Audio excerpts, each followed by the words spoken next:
everyone. Welcome to Annie's Pink Chair, where we bring real, raw, relevant issues to the table from a woman's perspective. I'm really focusing this month on human trafficking, and I have such a heart for it. And I've met these wonderful people. And one of my friends that I met actually online and I finally got to meet in person is here with us today.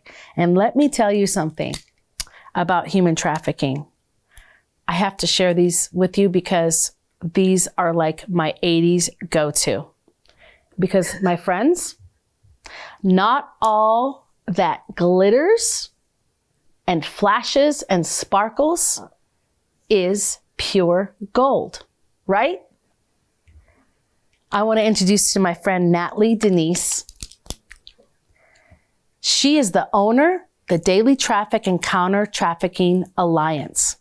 Natly Denise is a news and culture commentator. Also with a full-time passion to combat human trafficking, she owns the only dedicated human trafficking news headlines platform, the Daily TrafficK, as well as her newly formed watchdog organization, Counter Trafficking Alliance. All right, girl. Nat, what's going on? Let's roll, girl. Hey, I love it. You have to put your sunshades on because your future looks so bright. My Jimmy Crystals love me, but listen, just so if anyone's listening right now and they're not watching the television, if they are listening to the podcast, let me describe these glasses. This is something I probably would have put my money into back in the day. Designer shades. And one thing I want to tell you about these glasses is the fact that they're pink and they're a little purple on top. And there are a bunch of diamond crystals flowing down like a waterfall on the side. Very flashy, very catchy. But the old Annie would have probably bought sunglasses with real diamonds on them. That's all I had to say. I had to pull my 80s groove today, but girl, I'm seeing you flow. I see your name behind you right now, Natly Denise in neon lights. Okay. That's right. I don't know where you got that. I'm loving the vibe. I love your wall. So thank you. Girl, who are you? Like, where did you come from? Yeah. I mean, for how far back do I date myself back? I started off on YouTube. But whilst starting my YouTube, I was a culture and movie commentator, reactor. That was like where I first jumped into. Like, oh, cool. Just like a media, and, I kind of took a break from that, but that was one side. I actually, I'm a volunteer. I'm at the bottom of the totem pole volunteer that jumped into the industry of counter trafficking, of anti-trafficking ministry, street work. And, this is really where I got started, right? So I was soul searching. I was looking for purpose. I had just gotten through one of my first bad breakups, right? And so I was looking for purpose, but purpose found me. And I learned about human trafficking back in 2013. And I was like, oh my gosh, think back. I mean, now in 2022, everybody, like people are starting to know more about human trafficking. But as you know, back then, nobody knew about human trafficking. Yes. And so this was shocking to me, absolutely shocking.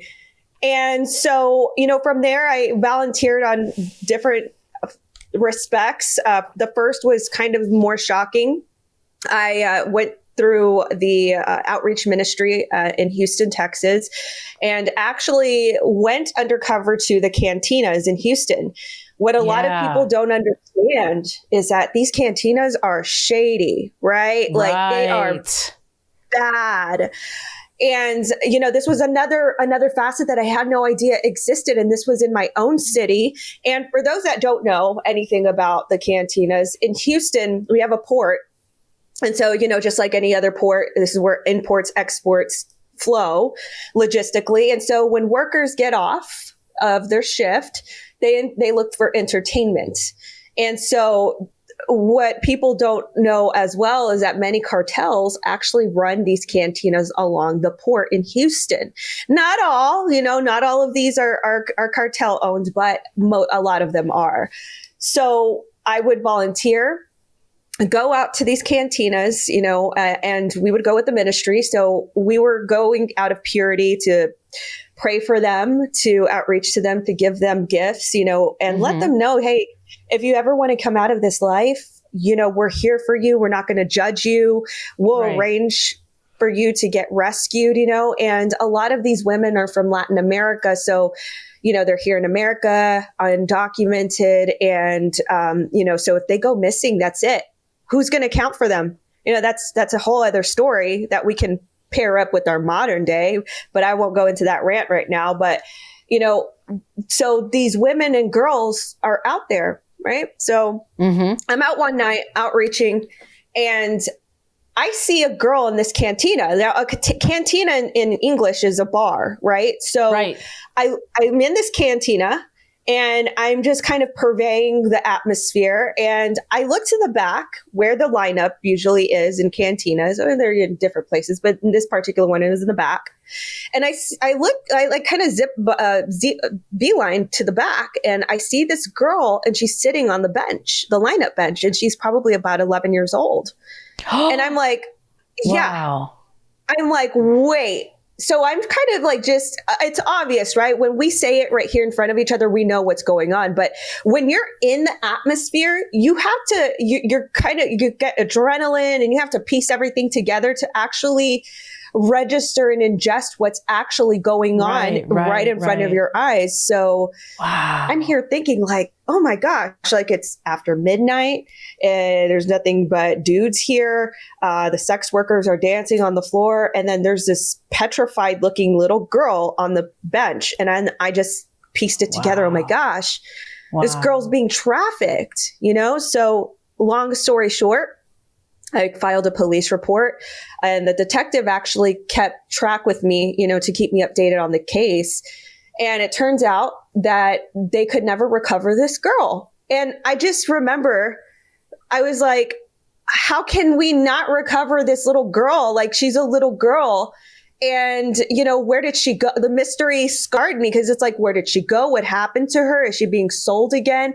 And she's not getting the help she needs, So all these things kind of plagued me. And that's what really got my motivation as fired up as it still is today.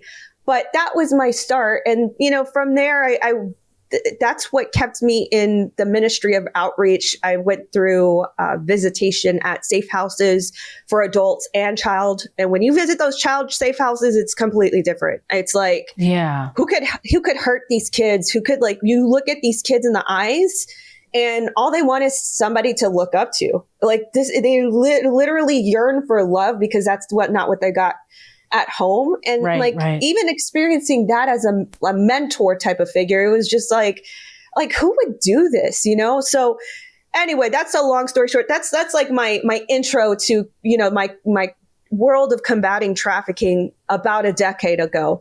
But yeah, that's how I got involved in the industry. And, fast forward to today, I left a corporate America job because I just had a knack in media.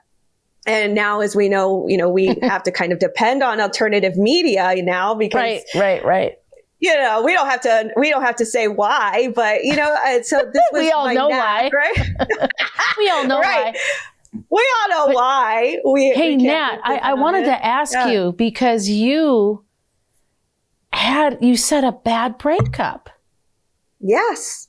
What did that entail? I'm really curious about any type of relationship you had that was possibly toxic or abusive. Yeah. So, I would say that was one of the toxic relationships that I've had. And to be honest with you, like, I'm not sure that I've ever had a normal relationship now, retrospectively looking back. Oh, and after that relationship, that's actually what jump-started me in my faith, because I was so hurt. This was back in 2012, by the way. I was so hurt. I was so broken, thinking that you're going to spend your life with this person. And then, those qualities just kind of crumple up. It's, of course, there were people praying for me, And I believe that that's also why that kind of never came into fruition. It was more like a thorn rather than a fig tree. Sure. It never came to fruition. But then another relationship happened. And I would say this is probably the one that absolutely made me understand how anybody could get trauma bonded or ensorcelled into a relationship. Yeah. Now, I'll talk about it because it's important. Okay, break that out. Break that down. You talk about your relationship and then tell us what trauma bond is. Sure. So, this relationship happened rather fast. Always. I thought it was one of those old timey relationships. And that's the thing to kind of distinguish from, right? You've heard about these relationships back in the 50s or, the 60s. The 40s. We saw each other and we fell in love and, we're still together 100 years later, So I just think like, oh my gosh, this is like the best thing ever. This person loves me. He saw me and like, it's kind of like one of those love at first sight things. And this is why we're moving so fast. And I had no idea that there was an entire glossary surrounding what I went through. And so one of the red flags was that the relationship progressed so fast. And we're talking about a month and a half in. And, we were already getting really serious. And, everything just seemed so nice and amiable, right? And that's where the love bombing stage happened. Mm-hmm. That's where I had never been treated like this. I had never had, to be honest with you, this is completely honest. I've never had somebody buy me flowers before. I've never had somebody, tell me that I was the best in the whole wide world and that, I'm the best they ever had and that they were so happy. But, conjoined to that, I also had other context clues like, in that setting, the context clues, the family and the friends were like, we've never seen this person like this ever. So of course, this kind of sealed that idea in like, this is it. Like this, I've never, this person's never been through anything like this either. We found each other really fast. So that's part of it, the love bombing and all that.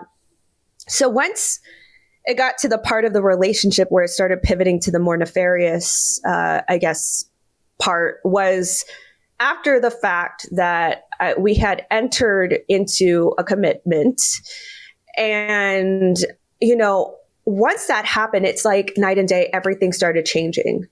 I started, getting gaslit. Now I retrospectively look back and I'm like, oh my gosh, I was gaslit. But for those that don't know what gaslighting is, it's kind of questioning your sanity, questioning your sensibility. Right. And, there were a lot of examples where, and it was a very slow progression. This is where it gets scary because it just becomes this very slow progression where it's like, I didn't do that. Oh, you're so silly. Oh, you're just being so sensitive.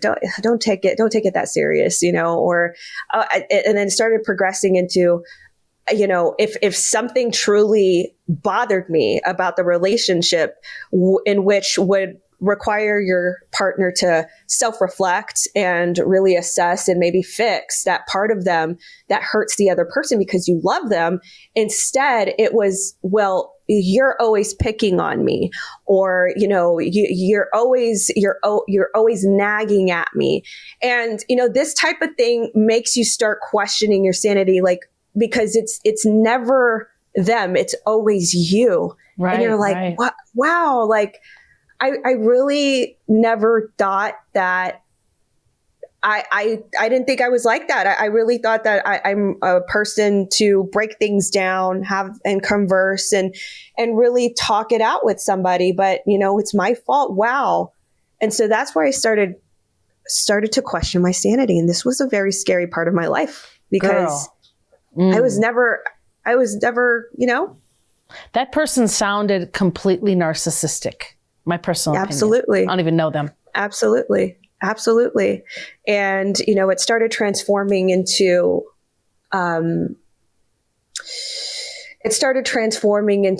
a very overtly sexual relationship where I felt incongruent at a lot of parts, where I was like, wow, is this what it is? And I even set that standard at the very beginning. I was like, listen, I would rather wait until we get married. Like, this is just part of my faith and all these things. Right. And that's you have a right to do that. That's right. Right.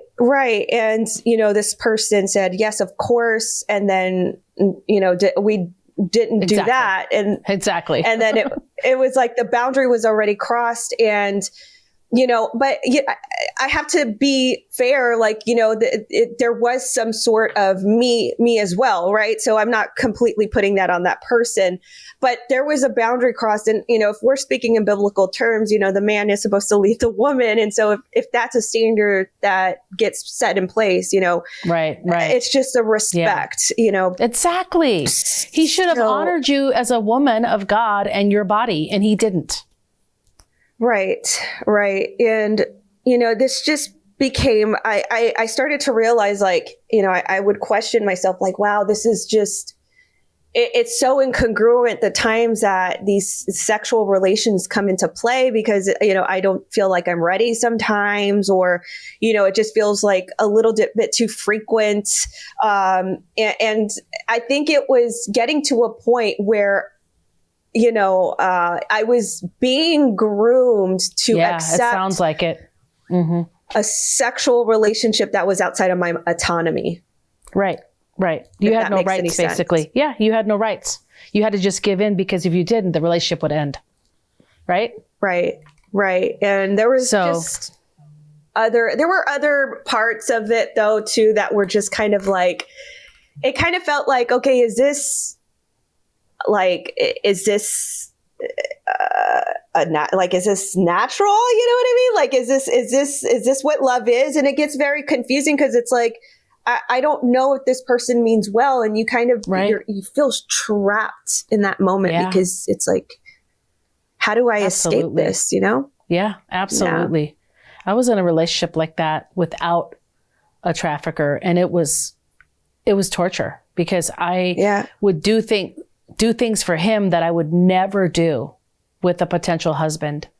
Like, he was, I don't even want to share it on this platform right now, but it was bad. Yeah. And I felt trapped too. And so I understand that. Do you think that might have driven you partly in your heart for your passion to help victims of trafficking? Because you felt like you had, no guard up. You had you didn't have self-agency anymore.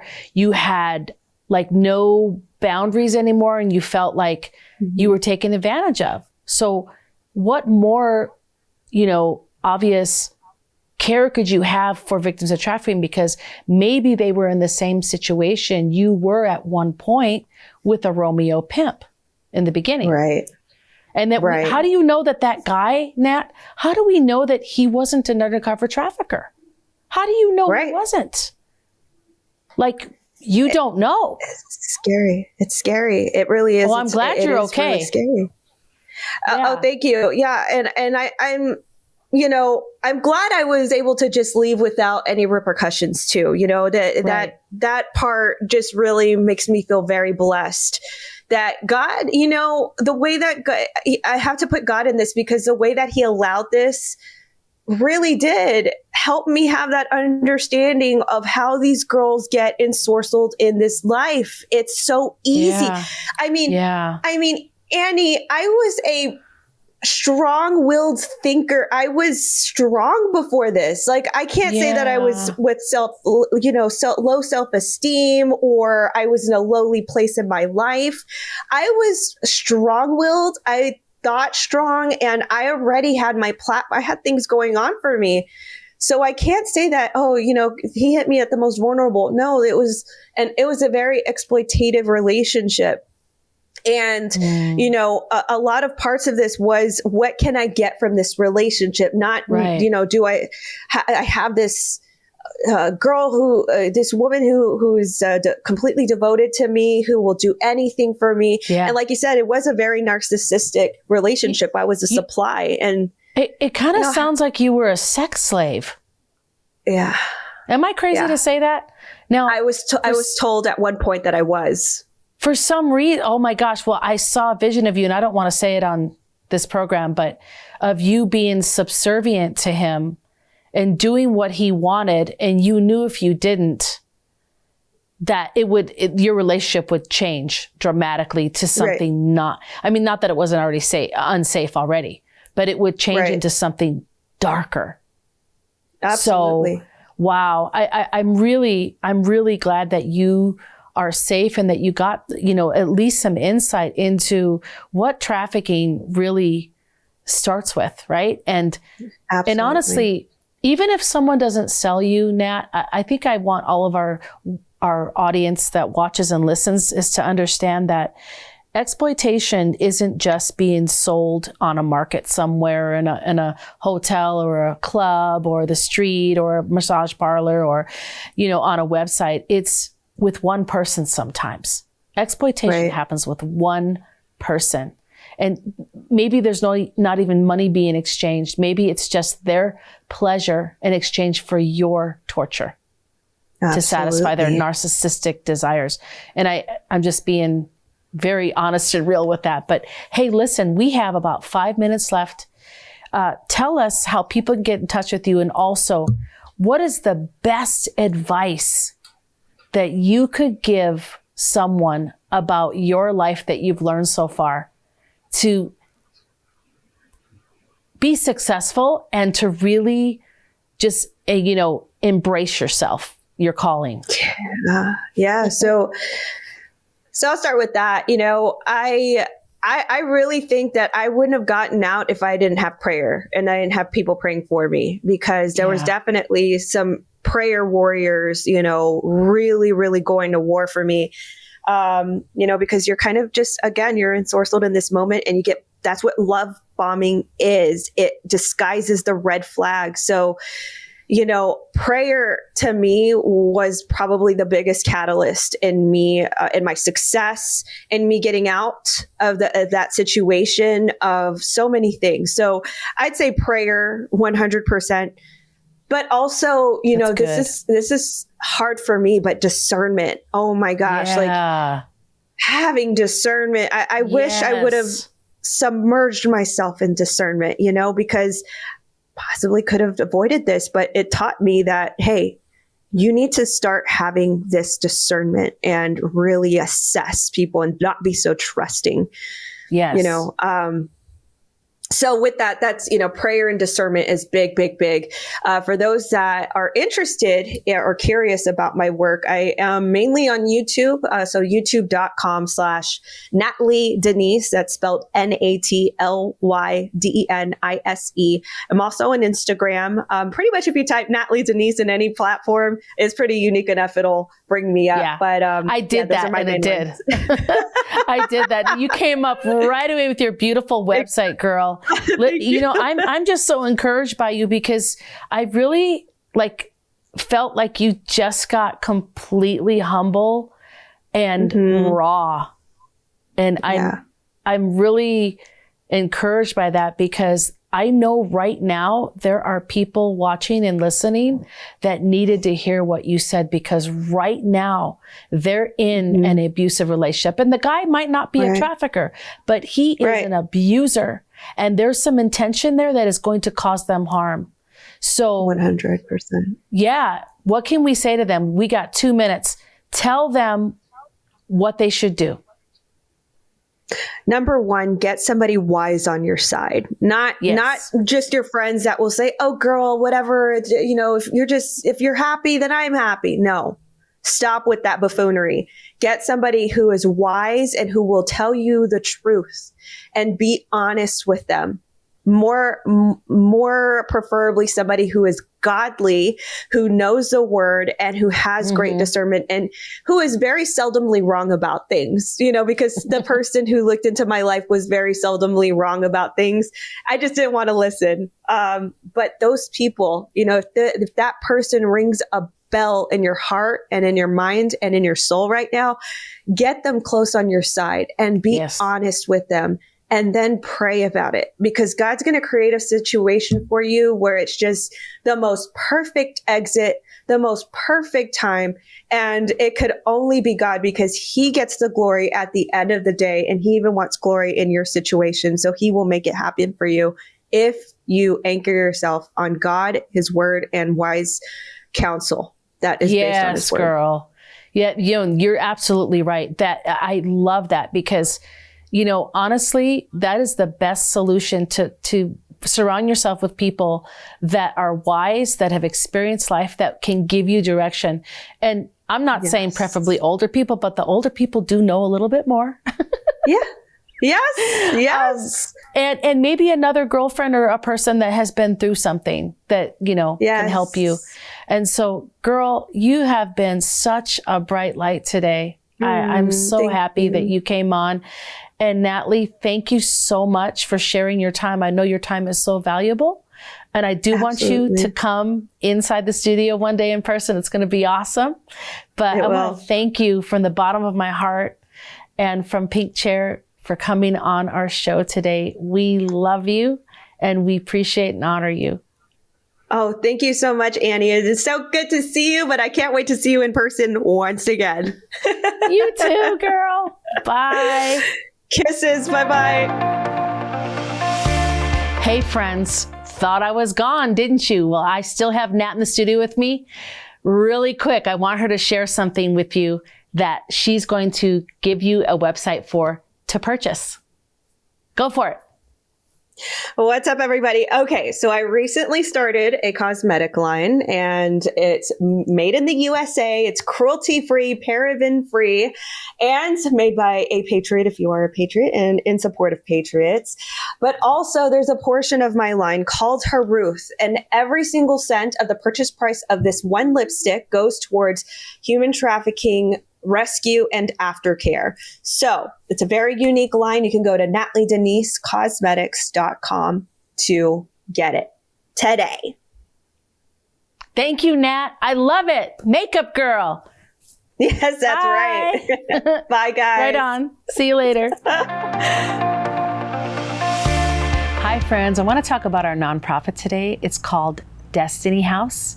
And it's a place where ladies that have been in the sex industry, ladies that have been sex trafficked, can come and live and recover from their lifestyle.